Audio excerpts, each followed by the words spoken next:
everyone, once again welcome back for your next class. In the last few videos we have discussed regarding Lewis concept, that means Lewis causal theory पढ़ ली है आप लोगों ने, Vesper theory you have studied, VBT theory you have studied. In this video we are going to start with a new theory, that is molecular orbital theory.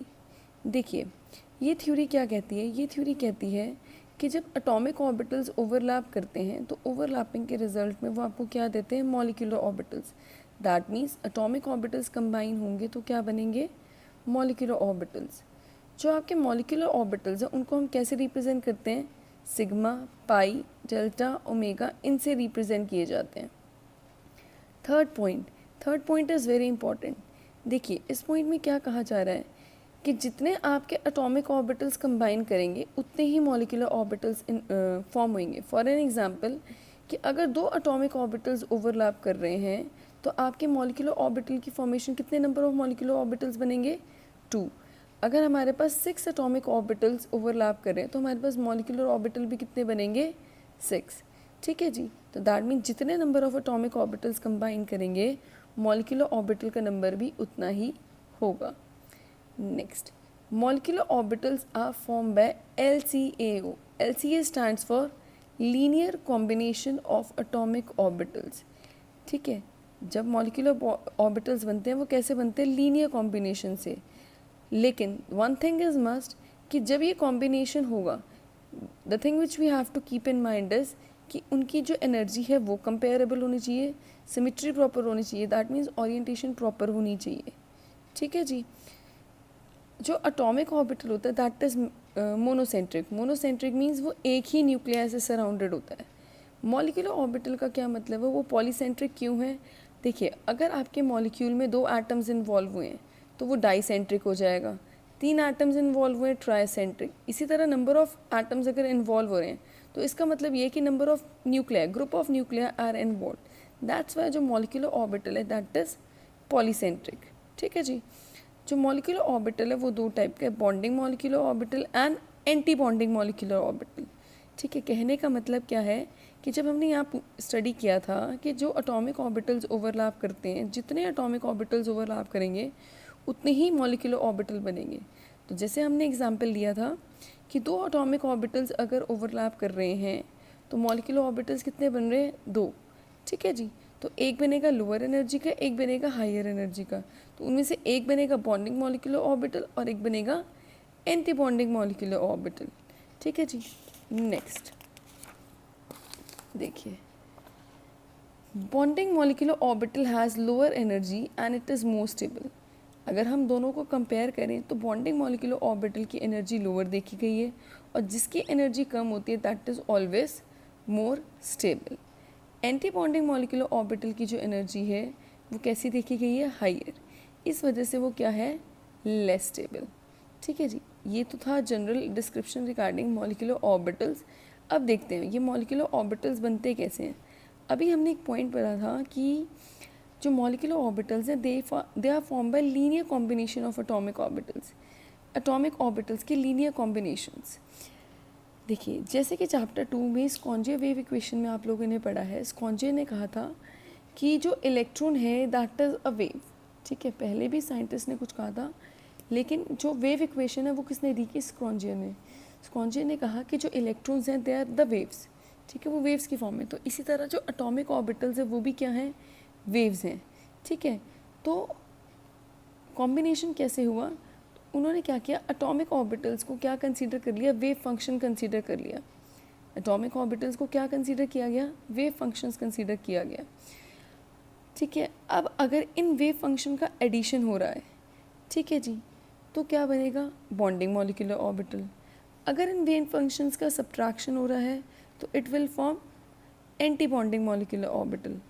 Bonding molecular orbital की जो energy होगी that is lower, anti bonding molecular orbital की जो energy होगी that is higher. जो bonding molecular orbital बनता है that is the result of constructive interference. यहाँ पे इंटरफेरेंस का मतलब है ओवरलैपिंग. ठीक है जी.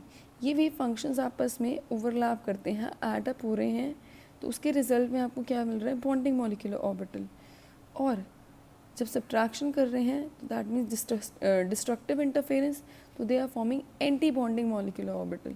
कंस्ट्रक्टिव और destructive interference is the property of a wave.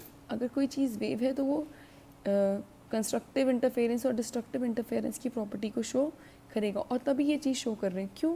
क्योंकि स्कॉन्जिया ने कहा था कि जो इलेक्ट्रॉन है that is a wave.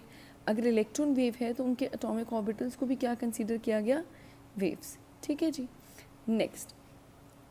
Next we are having two types of molecular orbital, sigma molecular orbital and pi molecular orbital. जिस तरह आपने सिग्मा बॉन्ड पाई बॉन्ड पढ़ा था, इन द सेम वे दो हमारे मॉलिक्यूलर ऑर्बिटल है sigma and pi. ठीक है. एज वी नो दैट जो सिग्मा मॉलिक्यूलर ऑर्बिटल है वो कैसे बनेगा? एक्सियल इंटरफेरेंस मतलब एक्सियल ओवरलैपिंग से.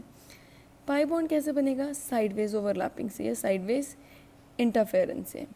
ये इलेक्ट्रॉनिक कॉन्फ़िगरेशन हमें पता होनी चाहिए. This is the way to write the electronic configuration of a molecule. जो पहले आपने अबव रूल में स्टडी की थी वो एक एटम की इलेक्ट्रॉनिक कॉन्फ़िगरेशन लिखने के लिए. This is the electronic configuration of a molecule. देखिए, अगर आपके पास कोई ऐसा मॉलिक्यूल है जिसमें इलेक्ट्रॉन्स, मॉलिक्यूल के अंदर इलेक्ट्रॉन्स लेस देन 14 या इक्वल टू 14 है, तो आप ये पैटर्न फॉलो करेंगे. Sigma 1s, sigma star 1s. One thing which I forget to tell you that ये स्टार लगता है एंटी बॉन्डिंग के लिए, और जिस पे स्टार नहीं है they are bonding molecular orbitals. ये चीज़ हम ऑलरेडी डिस्कस कर चुके हैं कि बॉन्डिंग की एनर्जी लोअर होती है और एंटी बॉन्डिंग की हाइयर होती है. एंटी बॉन्डिंग को रिप्रेजेंट करते हैं स्टार से मार्क करके और बॉन्डिंग पे स्टार नहीं लगाते हैं.